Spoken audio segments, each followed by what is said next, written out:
Now that we are all here, let me take a moment to introduce myself and our esteemed panelists that we have here today in this webinar. I am Kshama, a student of the Digital Enterprise Management program here at IIM Udaipur. Joining us today are Professor Rajesh Agrawal, Chairperson of One Year Programs Committee, and Dr. Shekhar, in charge of Center of Digital Enterprise. They are experts in their respective fields and they're ready to share their knowledge and insights with all of us here today. Also, we have Ms. Tanu Bhatt from Admissions Office on the panel. Welcome to you all. Without further ado, let's kick off the things by welcoming our one-year program chairperson, Professor Rajesh Agrawal. Professor Rajesh, over to you, sir. Thank you very much, Chama, and very, very warm welcome to all the participants who are joining us for this webinar today. And next slide, please.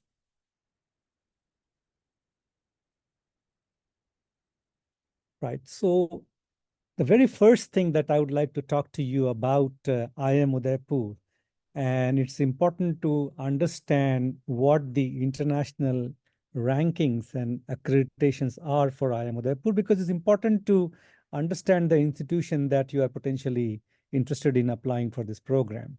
So first of all, I'm very happy and glad to talk about the fact that IIM Udaipur is ranked among the top 100 in the world in the Financial Times Global Masters in Management ranking.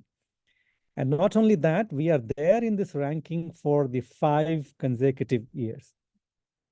Likewise, we are also ranked in the QS World University ranking, and we are ranked there for the first consecutive 3 years. IIM Udaipur also prides itself with the fact that we are the youngest institute in the world to receive the accreditation from AACSB. AACSB stands for Association to Advance Collegiate School of Business. Now, only 5% of the business schools in the world are accredited by AACSB. Now, you may wonder why I'm talking about all these rankings and accreditation right at the beginning, is because it's important to appreciate that being an institution who is in the 11th years of existence, and we are recognized not only nationally but internationally through these rankings and accreditation, talks about excellence that we pursue, excellence in everything that we do, all the programs that we offer. Next slide, please. Now, you'd be interested in the program structure of this Digital Enterprise Management program. So the first thing is that those of you who successfully finish this program get an MBA degree. It's a 1-year full-time program, and it's an on-campus residential program. To be able to apply in this program, one must have at least 36 months of full-time work experience in the industry before applying, which means you could have this work experience even in 2 parts, and there could be a break in between, but you must have completed 3 years of full-time work experience after you have graduated. The other thing is you have to have a valid score of either GMAT or GRE or CAT. The validity for GMAT and GRE is 5 years. For CAT, it is 2020 and onwards. One of the questions that most of the participants have is, what is the minimum or cutoff that we have in mind for shortlisting of applications? I would like to mention this, that we do not have a specific cutoff in mind. When we evaluate the application, we evaluate them in holistic terms. We look at everything: your academic profile, your scores in these exams, your experience that you have. So all that goes into the process of evaluation before we take a decision for shortlisting. And of course, when we offer a candidate for admission, we also look at the interview committee's recommendation. Next slide, please.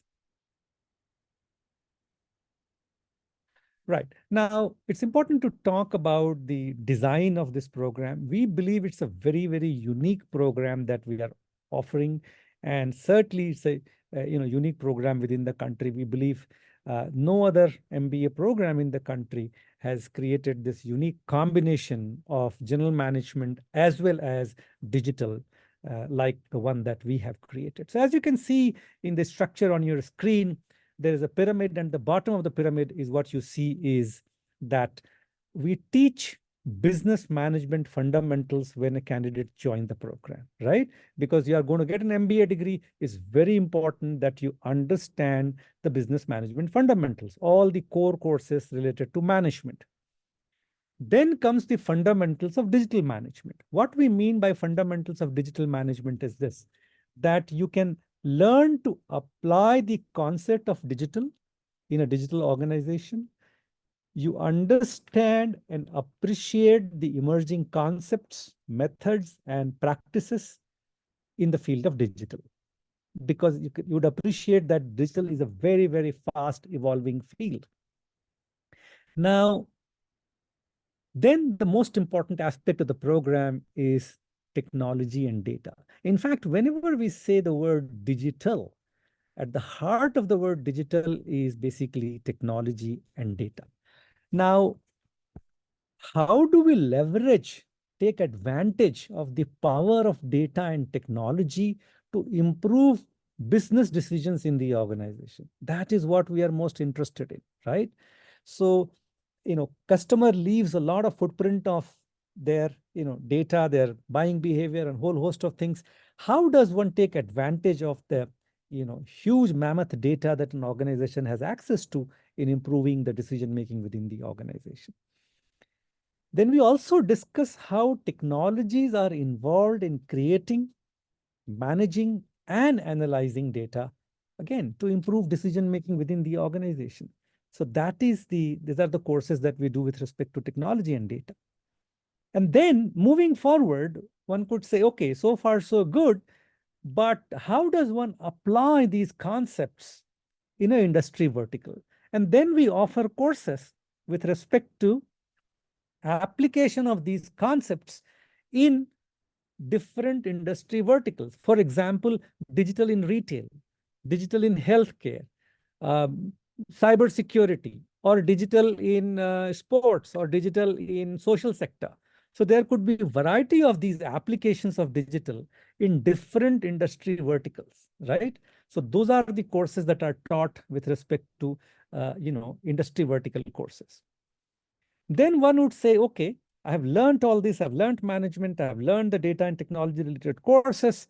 Now, how about getting a chance to apply whatever I have learned in a real life situation? And that happens through live industry project. What we refer here as experiencing digital management is nothing but live industry project, where you get to work on a real life project, solve a problem that the company is facing by helping a company while being here. So you will have an industry mentor, you will have a faculty mentor, and with their help, you will be solving the problem of an industry. So this is broadly the design of the digital program. Next slide, please. Now, if you look at on the left-hand side of your screen, what we call business management fundamental courses, you have courses on accounting, economics, entrepreneurship, finance, marketing, strategy, the whole host of, management courses. And then if you look at the box in the blue color, it's talking about courses related to digital management, such as design thinking, digital marketing, product management, digital transformation.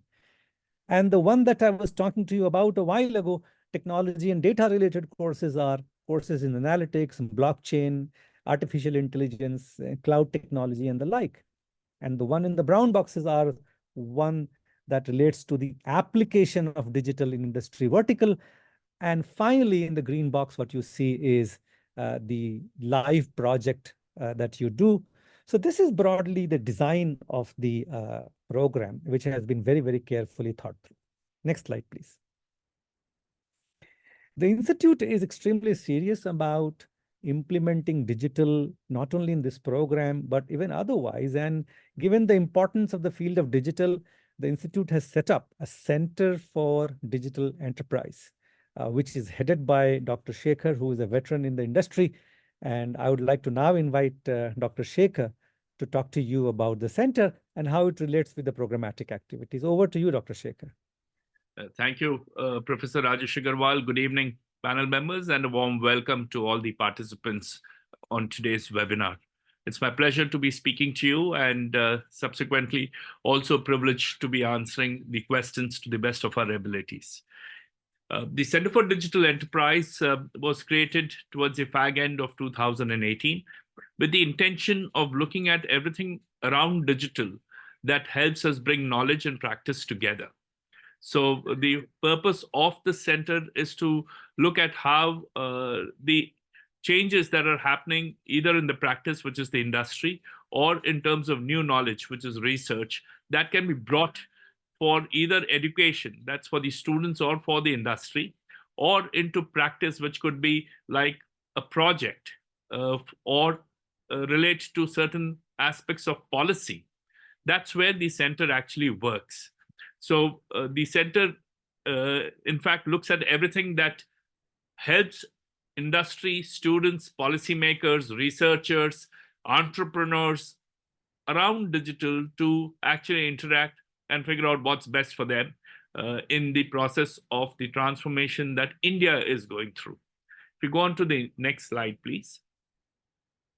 So broadly, what we look at, if you see what's happening, is from an education perspective, there are a few things that the center is involved in. And one of them is to look at projects for the students. And the purpose of the projects, which Kshama would be speaking about as she's a student in this particular program, is to get the students, one is to get over the fear of anything that is technology or digital in nature. So how do you start becoming a manager who understands both business and technology at the same time? So the project helps you in that. It also helps you or gives you an opportunity to apply those concepts that have been taught in the context of real life business problems.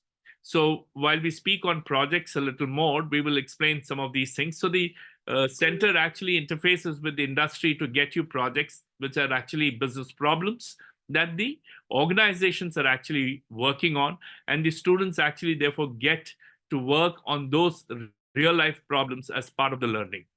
The other aspect is, as I mentioned, to look at research, to look at how do we progress, what kind of policy support do we need? So interacting with the government, how can new knowledge be brought in? So those kind of things is where the center is constantly interacting, and digital being an evolving area, like Professor Rajesh mentioned, we are constantly interacting with the stakeholders out there to see what can be brought back into the institute, either in form of knowledge or in form of an experience that the students can benefit from. Now, how do we go about doing that? If we go to the next slide, the answer comes out pretty quickly. So we have an advisory board. The advisory board comprises people from the industry and from the academia. It also has people who are entrepreneurs to give us a perspective on what is happening insofar as digital is concerned. So if you take a look at the profiles of these people, either on LinkedIn or wherever, you would know that they come from varied backgrounds. So we get to understand how different sectors or different practices or different organizations are looking at digital. As you may know, that every CEO is grappled with this question on how do I digitally transform my organization and how do I make it more sustainable in the future. These are the people who are thinking about it, providing solutions in some cases, and also therefore trying to say what kind of skills must young managers have when they get into the corporate world. So this is where their involvement into the center's activities are of immense value. Needless to mention that they all being practicing people, we are talking about contemporary practices that these people come to the institute when they are in the advisory board meeting. If you can go to the next slide, Kshama. Would you like to speak on placement, Kshama? Yes, sir. Thank you, sir, for that enlightening perspective. Coming to the placements, from past 3 batches that have gone from DEM, there has always been 100% placement.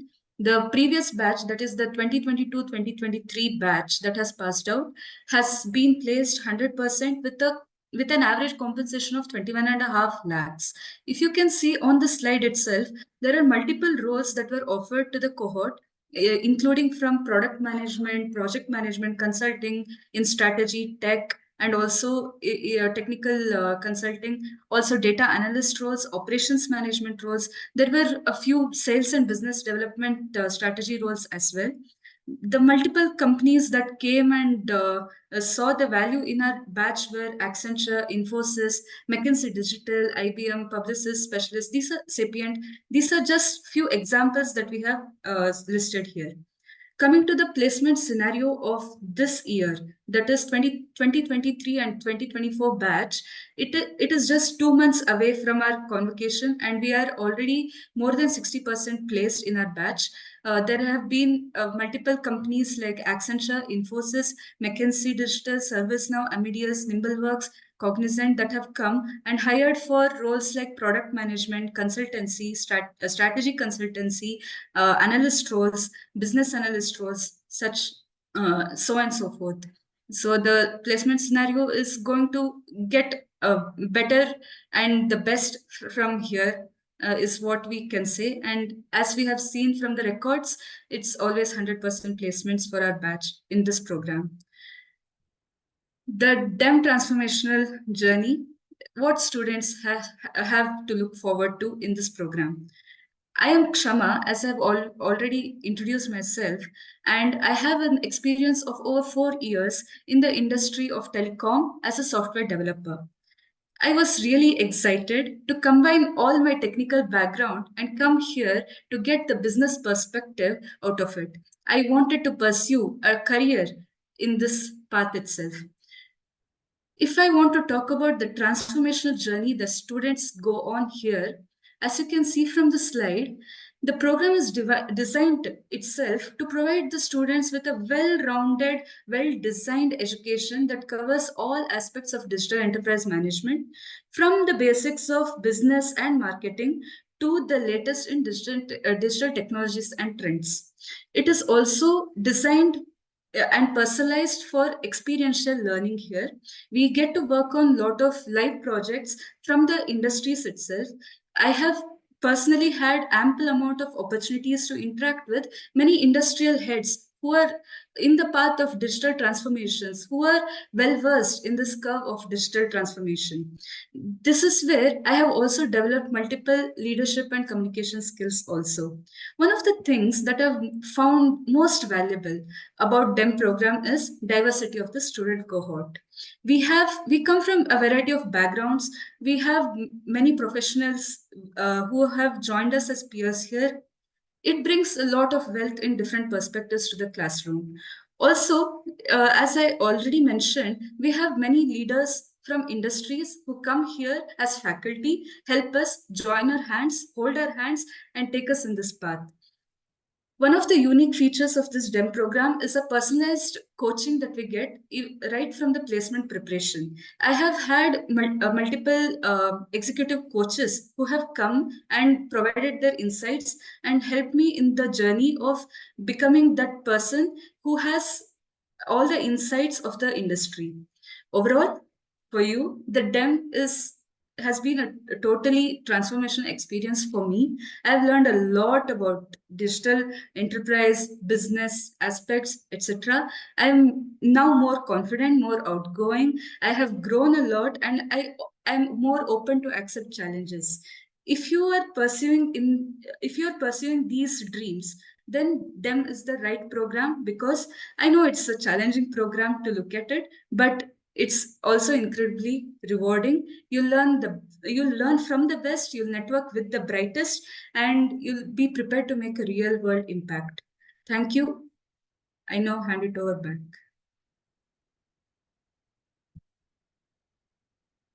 Over to you, Dr. Vaishekar sir. Yeah, thank you, Kshama. Yeah, so when we come to projects, like I was mentioning a little while ago, the purpose of the projects is to get practice into the area of concept. So how do you apply the concepts that you've learned in the course and connect it back to the real life problems that the industry is facing? So there are various kinds of projects that the students have been doing. In the initial period, that is when we started the DEM program, the emphasis was more on data and analytics. But we have seen that change, and year on year it has changed. For the current batch, the emphasis is largely on AI. Now, AI, as you understand, doesn't have a definition or a boundary where it gets applied. So it gets applied everywhere. So we understand that when students are working on analytics, they're working on AI. When they are working on strategy, they're using AI.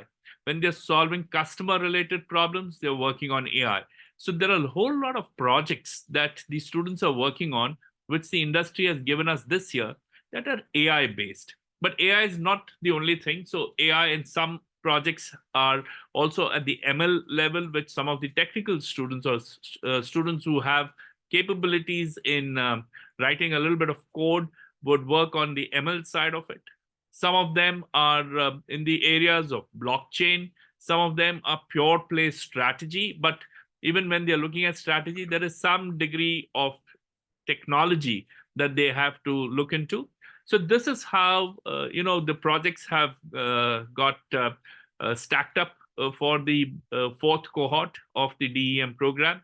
What you see on the screen are some of the companies who have associated themselves with the projects. They provide a mentor besides the scope of the project. The students also have a mentor from the institute, which is a faculty, and the students work in a team of 3 or maximum 4 on the project, depending on the scope. So this is how projects are done, and projects is part of an evaluation that is done by the industry and the internal guide, which goes into the final performance of the student. If you can go on to the next slide. So this is how the current batches projects have been stacked up. As I mentioned, the top 70 odd % that we are talking about, 75%, are in the areas of or 90% if I look at it, or 95% if I look at it in the way it has been structured here, are in the area of AI. So strategy also includes AI. There is large language model, which is part of AI.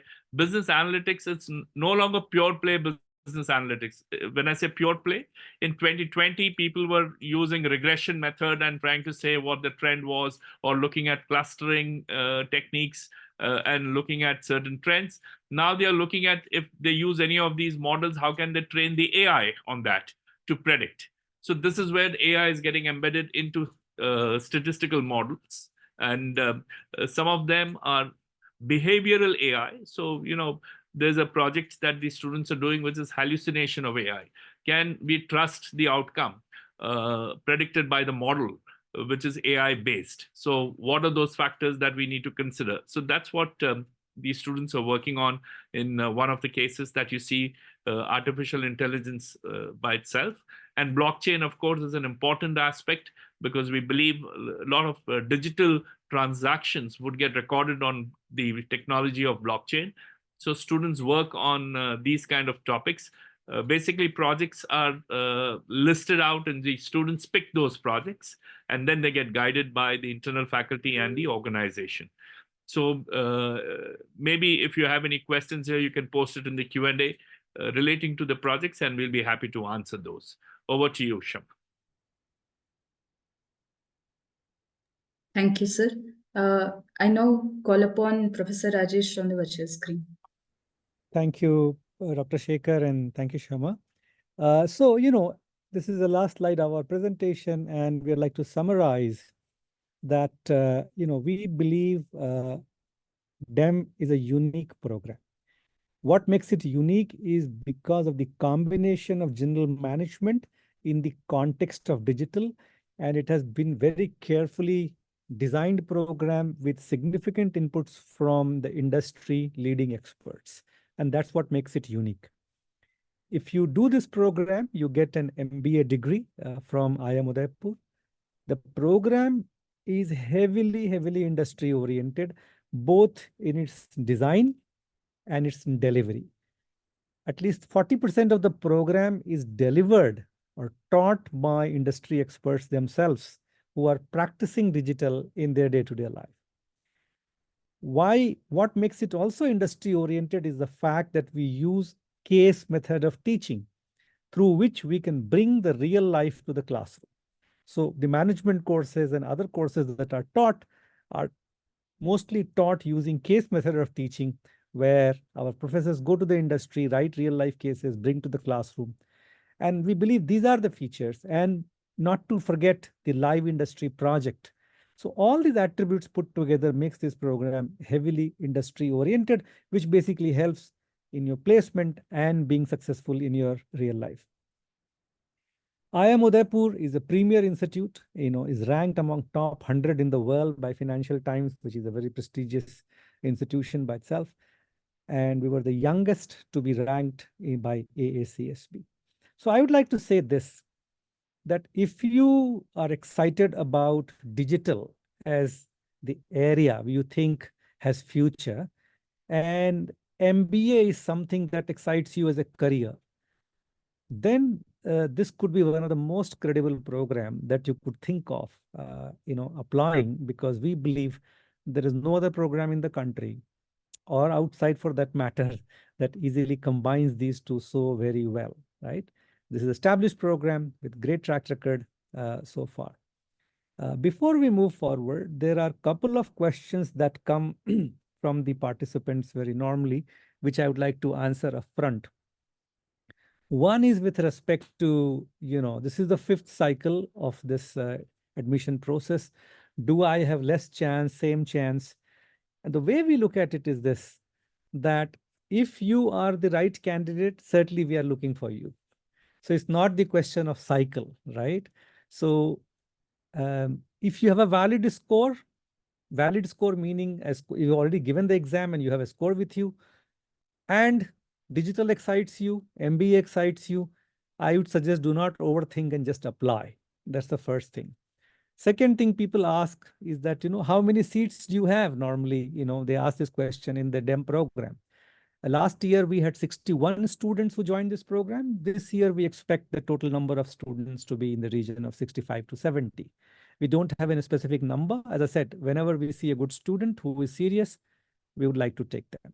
So these are the two things I would like to answer upfront. Next slide, please. We would like to answer as many questions as possible in today's webinar. But if you think that you still have some question remaining and your doubts are not cleared, you're very welcome to write to us or contact us at the email ID or the numbers that's flashing on your screen. I would urge you to take a screenshot so that you can connect with us even after this webinar is over, right? So I hope you've taken a screenshot. Now we can see that we have few questions already in the Q&A section, and I would urge Kshama to, take this Q&A section forward. Thank you. Thank you, sir. It's time to transition into the Q&A session. This is your chance to engage with our distinguished panelists. Feel free to submit all your questions on the Q&A section, on the Q&A option only, not on the chat, and we'll do our best to address as many as possible. We already have a few questions. Firstly, question to the admissions team. If I'm applying to both DEM and GSCM, then do I have to send GMAT score for both programs separately? When GMAC asks us to choose programs and colleges to send GMAT scores to, that's where they want this. Thank you, Kshama. Yes, as per the question, if you are applying for both DEM and GSM, you have to select both the code program and you have to send the score for both the programs separately. Thank you. The next question. Will interviews of DEM and GSM courses be conducted separately if one is applying to both? Yes, there will be a separate interview for both the program. If you're applying for both the program, you have to appear for the interview for DEM and GSM as well. Thank you. Dr. Vaishekar, sir, would you like to answer? No, there's nothing more from my side. Okay, sir. Thank you. There's a question from an anonymous attendee. I had my interview on Saturday. When can I expect the admission offer if selected? Is there a way to request for an expedited process? So, yeah, as per your question, as you appeared for an interview and as per the details which is given on the website regarding the announcement of a result, you will receive a communication regarding your application within on and before 31st January. Thank you. Another question from the anonymous attendee. In case one is selected for the GSCM and last date is so and so, but later on joined DEM webinar and wanted to attend this course but not sure if he can get and don't want to lose the already gotten GSCM seat, what is the suggestion? Let me answer this. I think, it would be best if you write your situation directly to the email ID that we had mentioned. We will understand what your issue is and then, respond to you. That's the best way to answer your question. Thank you, sir. Question from Mr. Anand. I have 14 years of experience in metal production, metallurgy engineering background, passed out from NIT Durgapur. Does this course be suitable for me? Let me answer that. Anand, at a broad level, the course is definitely suitable. In fact, only a couple of days back, we were talking about the impact of Industry 4.0 and how digitalization is automating various kinds of manufacturing operations or production lines. However, from a placement point of view, this course may not help you significantly. So if your objective is to acquire knowledge and develop yourself, then the course is relevant. But if you're linking it to changing paths in your career, improving your career prospects, then this course or this program may not significantly alter that. In fact, most companies that come to the campus may look at you as somebody with more experience than they desire for. So that's a very critical call for you to take. So let me just repeat myself. From a knowledge development perspective, this course is very good. From an employment perspective, the program may not help you. So let me add to further to what Dr. Shekhar mentioned. Because you have 14 years of experience, the only way you can apply in this program is as a sabbatical candidate. So if you look at the application portal, you have two choices to make. I mean, you can choose one from the two choices. One is that as a candidate needing placement or requiring placement. The other is that you only want to come here for the sake of gaining knowledge and you are not looking for placement. So maybe you have to choose that option and apply if you are coming as a candidate who is only interested in knowledge building. Thank you, sir. The next question is from Dr. Ganesh. I'm from healthcare background, BHMS. I don't have any knowledge of coding or programming languages. So can I go for this program? Let me answer first, and then I think Rajesh, you can come in. Dr. Ganesh, I'm presuming, so please correct me, that with your title as doctor and your background in healthcare, you are a qualified doctor. If this is incorrect, please write back to us. If you're a qualified doctor, what is your interest in doing a business management course? You have to ascertain, because our emphasis is not going to be on a single vertical like healthcare. It is going to be broad-based, and it's going to be on the management side of it, which is basically how commercial organizations are run, or some degree of social organizations are run through digitalization.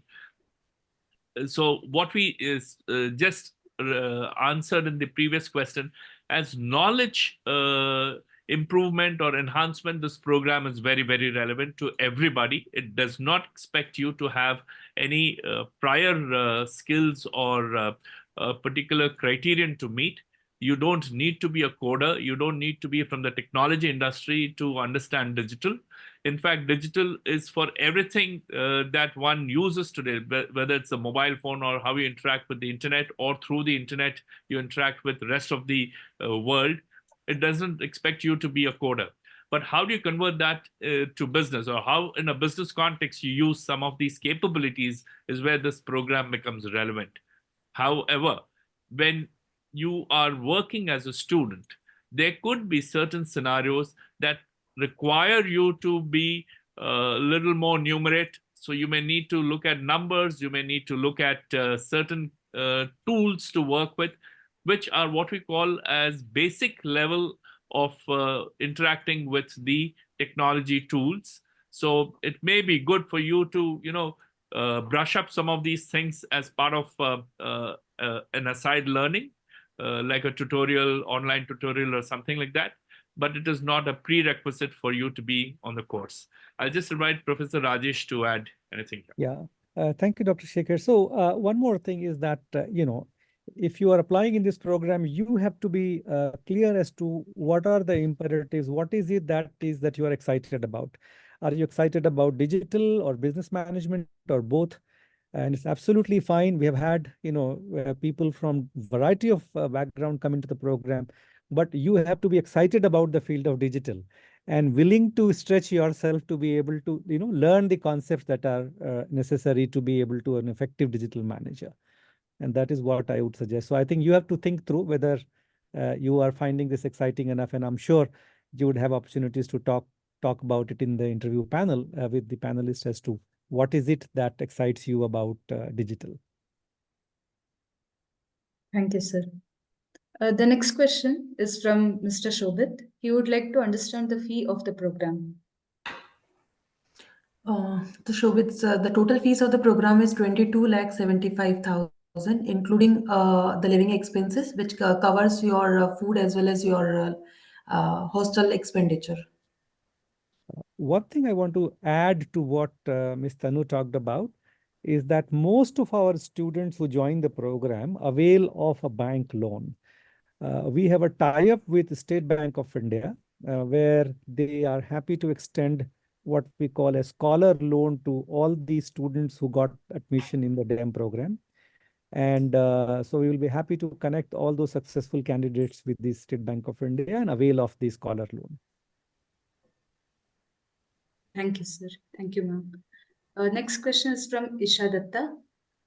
Sir, what is the GMAT's cutoff score that needs to be secured? Isha, I would sort of repeat what I said a while ago, is that we do not have a specific GMAT cutoff in mind when we evaluate the candidature of a student. We look at it in overall terms, look at your profile, your experience, and the interview, as well as everything else that is behind the application. So I would say this, that as I said a while ago that, if digital excites you, MBA excites you, and you already have a score, go ahead and apply is the best way forward. Thank you, sir. Next question is from Akshay Ram.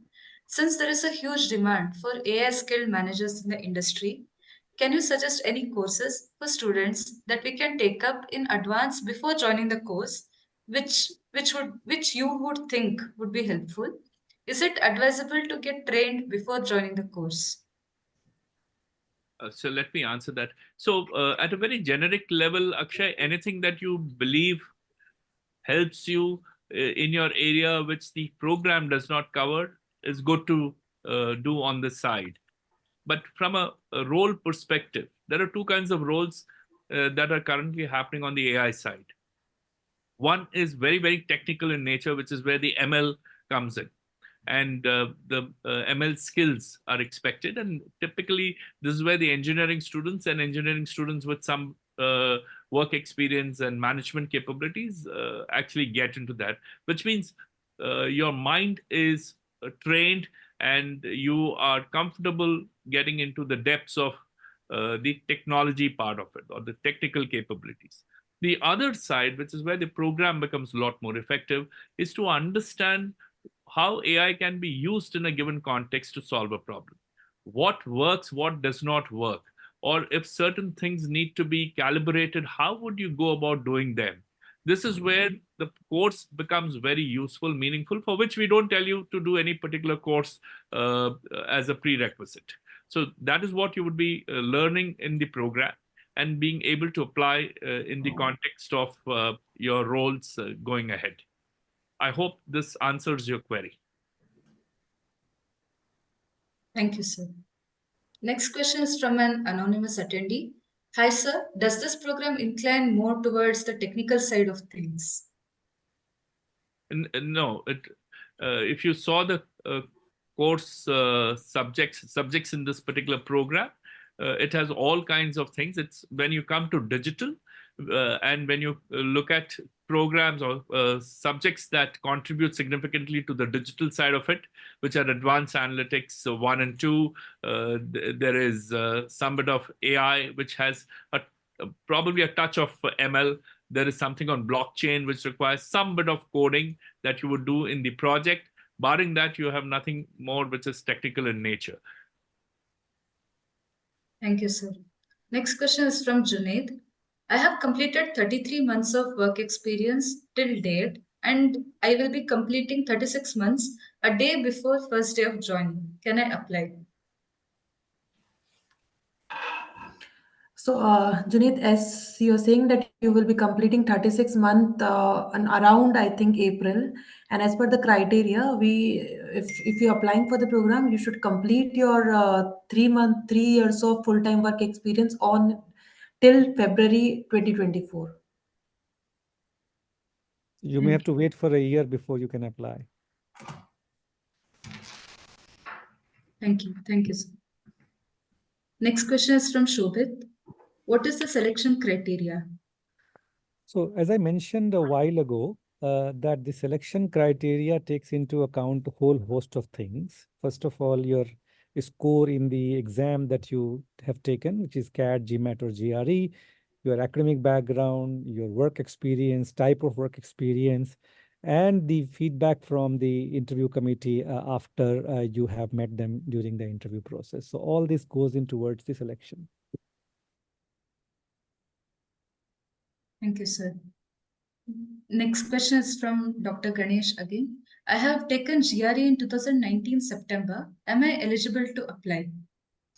So I'll take this question. Commonly GRE is valid for 5 years, as you have given in 2019. So you can check on your mark sheet. The validity of the certificate is available on your mark sheet. So according to the date which you have applied in 2019, you can check and you can check if your score is valid. You can apply for the program. Thank you. There is a question again about the eligibility criteria for admissions. So let me take this. We are looking for somebody who is a graduate. After graduation has at least 3 years of full-time work experience and has a score either from GMAT or GRE or CAT. Once you fulfill all this 3 things, you are eligible to apply.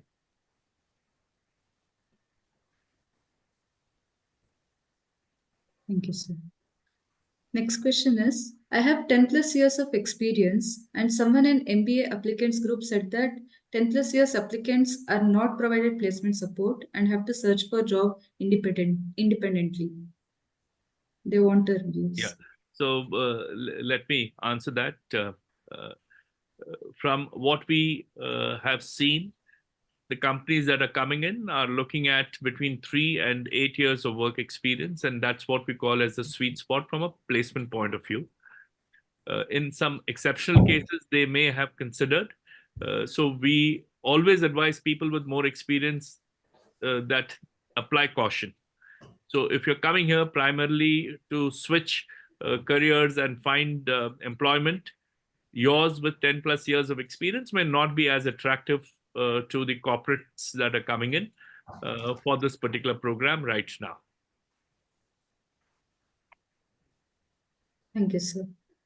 Next question is, in case one is selected for course in earlier but lost the seat due to some problem, can he apply again with some gain?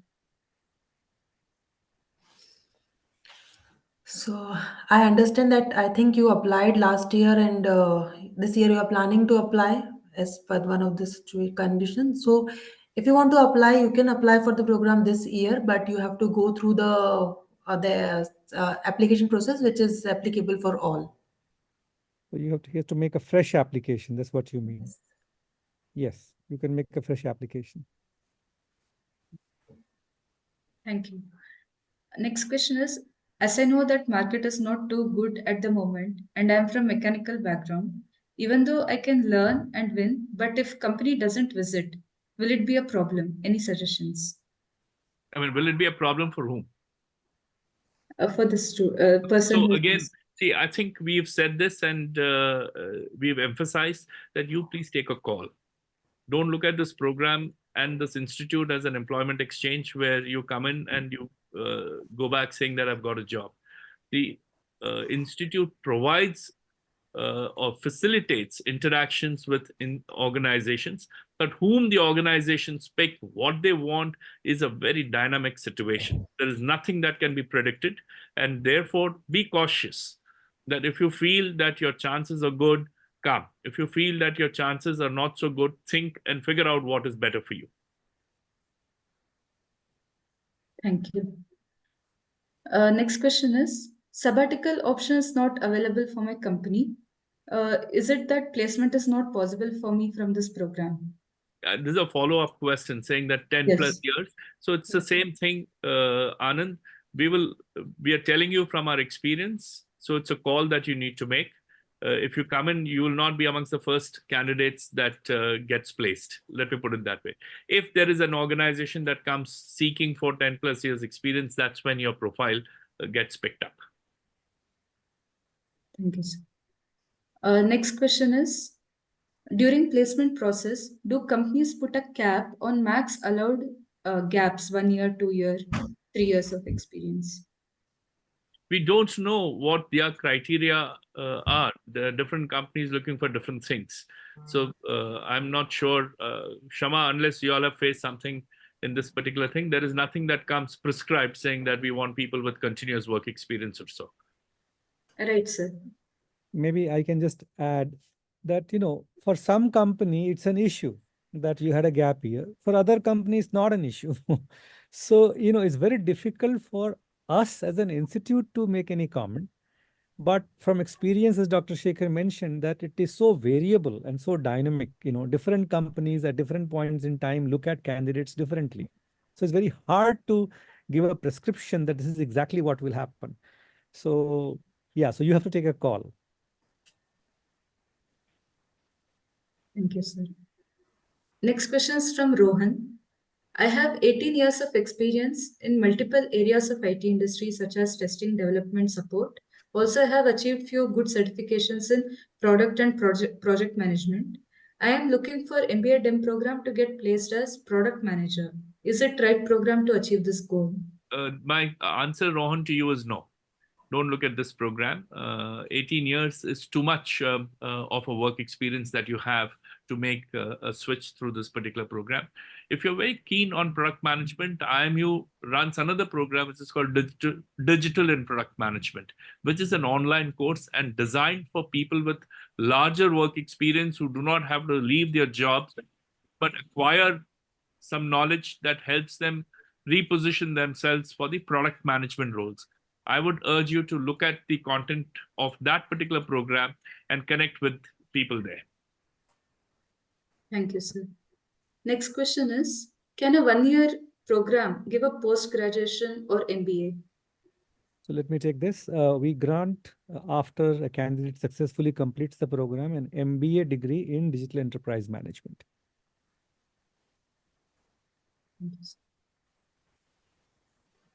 Next question is from Shobit again. He wants to know the last date to apply. So Shobit, the last date to apply is 31st January. You have to complete your application before the deadline. This is the last cycle. Thank you, ma'am. Next question is from an anonymous attendee. I have work experience in business intelligence, almost 5 years. Do I have good prospects in terms of placements? Very difficult to say good, bad, or qualify, this in terms of placement. Placement is a function of the business dynamics, whether people are hiring, not hiring, what kind of skills they're hiring. But looking at, just the business intelligence, I would presume that you understand analytics, you understand business context, you understand how to deal with data, you understand how to organize them, make inferences out of such patterns. Those skills are in use or in demand when organizations look for people with business analyst roles. Thank you, sir.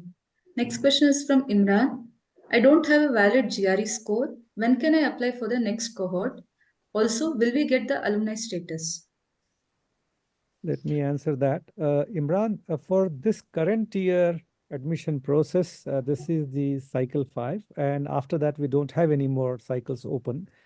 And the last date of application is January 31st, midnight, at 12 p.m. But if you want to apply, then the only way you can apply in this program is in the next year. I don't know if it's possible for you to still appear before 31st of January and submit us a score, but that's for you to figure it out. But we will need a valid application before 31st January with a valid score. There was a second part to the question, sir. Will we get alumni status? Yes, if you successfully complete the program, you do get an alumni status. Okay, sir.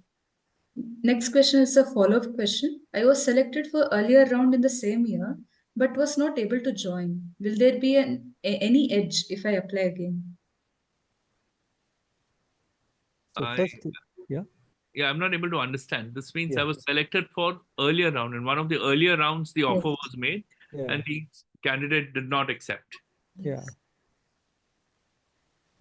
So you can again apply in this round. I don't see any problem. If you're selected again, then you can sort of, join. Whether you will get an edge or not, that I don't know.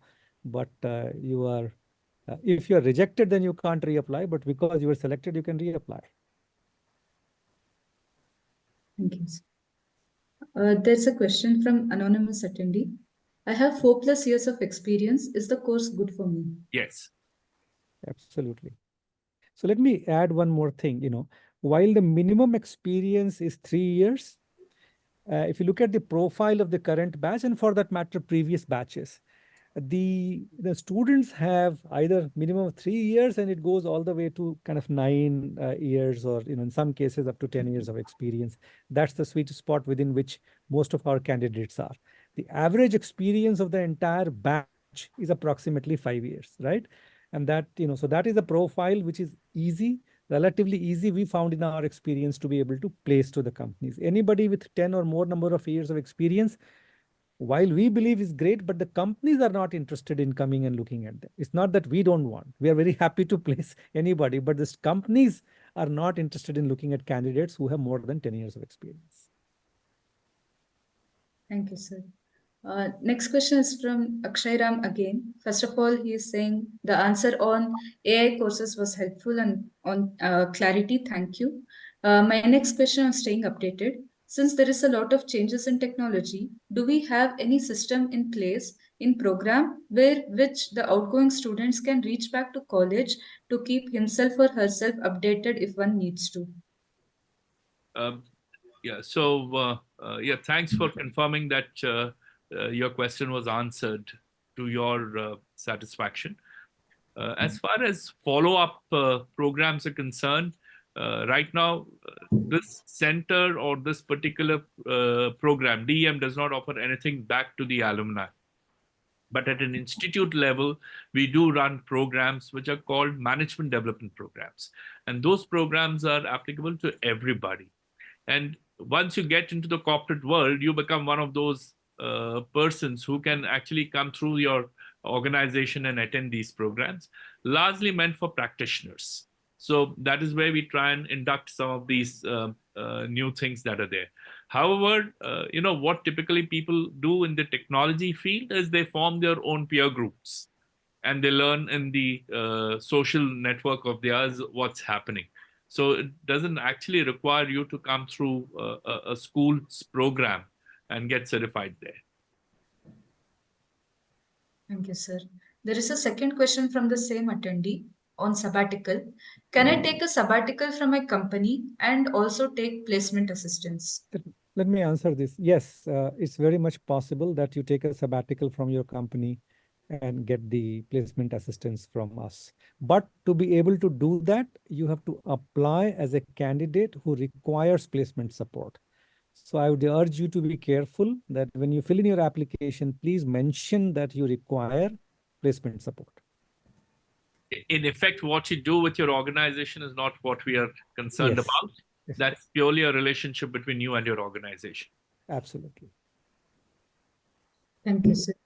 Next question is from Shobhit again. Will the interviews be online? Yes. Next question is this course suitable for mechanical engineers? So the question again is, what about digital appeals to you? If you are going to continue in the line of production management with your mechanical background, the opportunities right now are limited. What is happening is mechanical engineers themselves are becoming mechatronics, which means they are learning many of these technology aspects for production management. But if you want to use mechanical engineering as the basis and become a manager who looks at anything to be managed and not necessarily a production line, then this course is very, very relevant. So we do have people with mechanical engineering qualifications who have applied to this program in the past. Yes. In fact, I think we have engineers from different fields. So anybody who's passionate about digital, it doesn't so much matter as to which kind of engineer you are. So long as you are excited about digital, I think, those students have done well themselves during the program and afterwards. Thank you, sir. There is another question on sabbatical itself. I think Professor Rajesh has already answered. Anyways, I'll reiterate the question. Is it possible to cancel the sabbatical and opt for placement support in between the program? So let me repeat and try to make myself more clear. How you come to the institute if you're offered an admission, what is the arrangement between you and your employer does not concern us. It's none of our business. So long as you have applied as a candidate requiring placement support while filling up your application form, and if you are offered an admission, we will extend you the placement support. If you are a candidate who applies itself as a candidate not requiring placement support, then obviously you will not get the placement support. And we will clearly mention so in your letter of offer. So I repeat, if you are a person who you think can get a sabbatical from your organization, but you're interested in placement, then please apply as a candidate requiring placement support. And we will extend your placement support, as simple as that.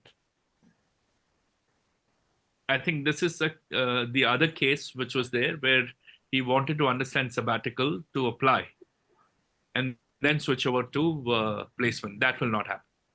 If you've applied through sabbatical, that is what will remain. Right. Yes. As I said, so if you applied as a sabbatical candidate, you will remain a sabbatical candidate and you will not be eligible to get any placement support. In fact, we will very clearly mention so in your letter of offer. But if you apply as a candidate requiring placement support, and if you're offered an admission, you will get placement support, as simple as that. Right, so we don't see any more questions on the screen here. But if you still have any remaining questions, please do write to us or call us up at the numbers that we had shared during the presentation. And I would like to say this in the closing, that, two things. If management education excites you, the prospect of becoming an MBA graduate excites you.